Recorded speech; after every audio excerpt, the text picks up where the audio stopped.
I hate falling, Eric. Want to jump or do a No, selfie? I don't want to hurt myself. Would it be workers' comp? It might be.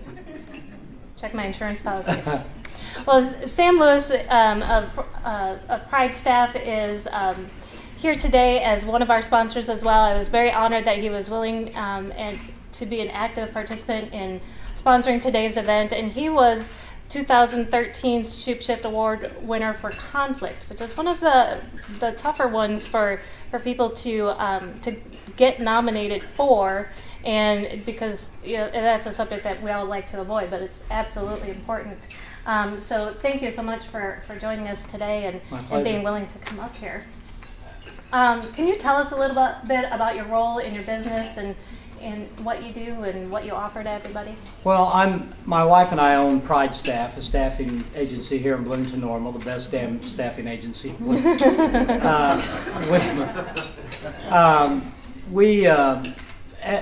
Becoming the owner, coming from manufacturing and executive branch of things, so to speak, becoming the owner of a staffing agency, suddenly I become the salesperson. So my role has changed quite a bit from what's been my past career, and so I've had to learn a whole new set of skill sets. And I'm looking around the room. There's some heavy hitters in here today, and I feel a little self-conscious being up here talking about that. But it has been a learning experience for me and us, and it's given me a new perspective on how business gets done in the full range of things. Yeah, I'm pretty sure I wouldn't have started my business if I would have realized that I had to sell in order for it to work. I didn't put those two pieces together. Are we good? Do we need to do something to the mic? Okay. I swear I'm not moving. Okay. So you received the 2013 award for conflict. Can you tell us about the importance of conflict in an organization? I know a lot of people want to squash it and pretend it doesn't even exist. But there is an importance to conflict. There's an importance to how to handle it, how to have it out in the open, and how to move past conflict. Can you share from your experience how important that is?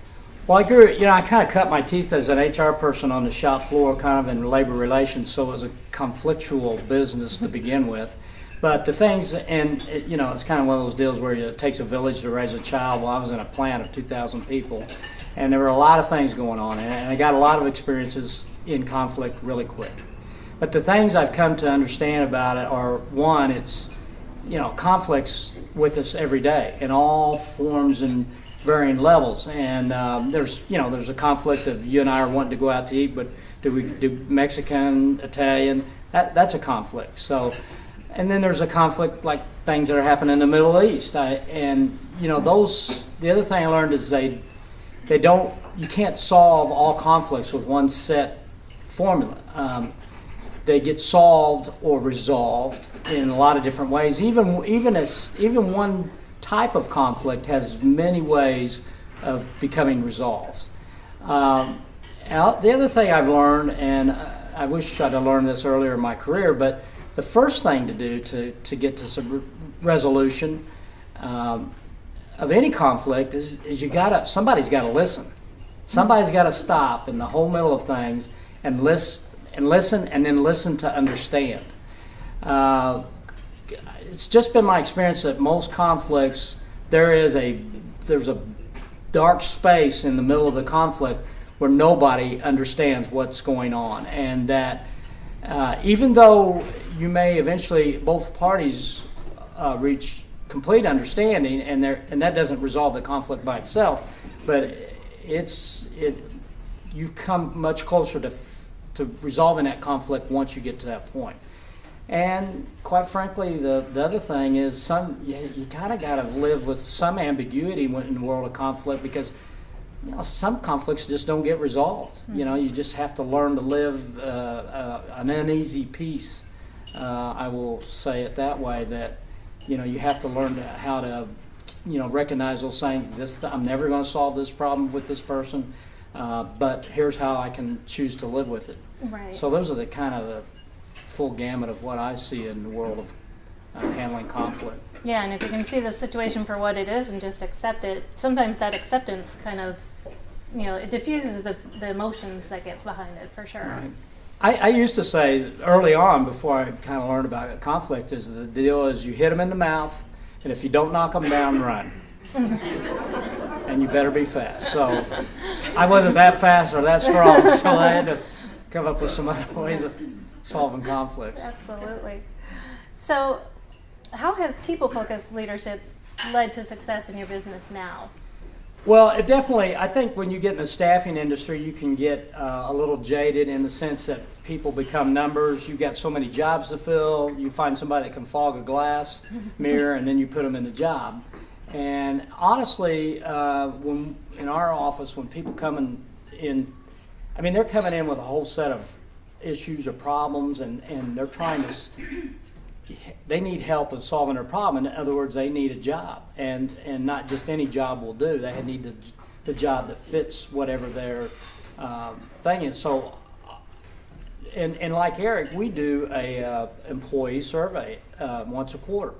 And we live and die by this survey. We do it with our clients as well, but on the employee side, if your placements aren't happy with their service, people are going to quit coming to your office to sign up.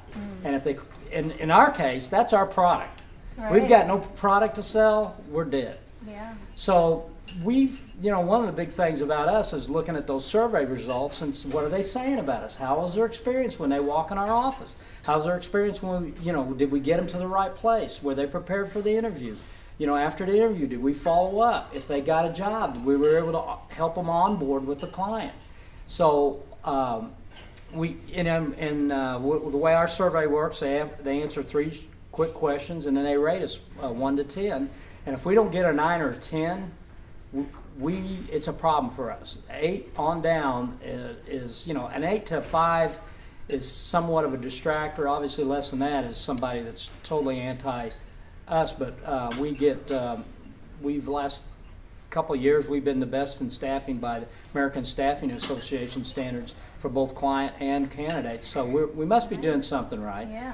And the other thing, this doesn't say much about me, but the people that work in my office, Candace, Brooke, Sarah, they get mentioned all the time in shout-outs, like how well they did, what a great job they did for the candidate. I never get mentioned, nobody ever said, hey, that's Sam, he's a hell of a guy. So, but I do think, I'm going to pat myself a little bit on the back, is that, the people that work, your teammates aren't going to be that level if the boss doesn't make it a priority. Yep. And it's a priority with us. Yeah, the idea isn't for you to go do all the work anyway. You're empowering them and setting them up for success. Right. Yep, Right. Absolutely. Can you share a story with us on the importance of putting people first in your role above and beyond anything else you've shared? Well, we recently acquired another staffing agency here in Bloomington, and I made a deal with this other company, and it was over the holidays, which any of you in business know when you're making business deals, don't do them over the holidays. All kinds of little, things creep into it. But obviously there's holidays in the period, and so after we got made the conversion in January, it suddenly, I had a couple of employees that we converted call me and complain, and I wasn't quite understanding what their complaint was, and so again, I'm trying to listen, trying to, they'd say it, and I'd paraphrase it and try to get down to it, and suddenly it dawned on me what had happened, and the deal I had made with this other company, we basically said, they were going to handle all the liabilities up to January 1st, and then after January 1st, they were going to be on our payroll, and then January 1st was a holiday, so they didn't get holiday pay. Oh. And for that day, they got the Christmas day, but they didn't get a holiday. So I was, I'm sitting in my office going, well, I don't, by the agreement we wrote, I don't owe them a nickel. And by the agreement we wrote, the other company doesn't owe them a nickel. Oh, no. So I'm sitting there thinking, well, it wasn't their deal. And honestly, I could look them in the eye and say, I don't owe you any money. Right. But instead I thought, it wasn't their choice. It was my decision. I'm going to benefit from it in the long term, not really thinking in that terms. So I wrote out a check out of my bank account. Mm-hmm. And so they were happy about that. And I thought, well, okay, that's good. They're going to, their first exposure with Pride staff, and we're making ground. But the bigger thing, I didn't even think about this, but some of the clients already knew about this and were waiting to see what we would do. Wow. And so it was, and then I got a call from one of them, and I was like, I hadn't even thought about that. So, no good deed goes unpunished, so to speak. But in this case, my mind was not even there. It was just the employees really.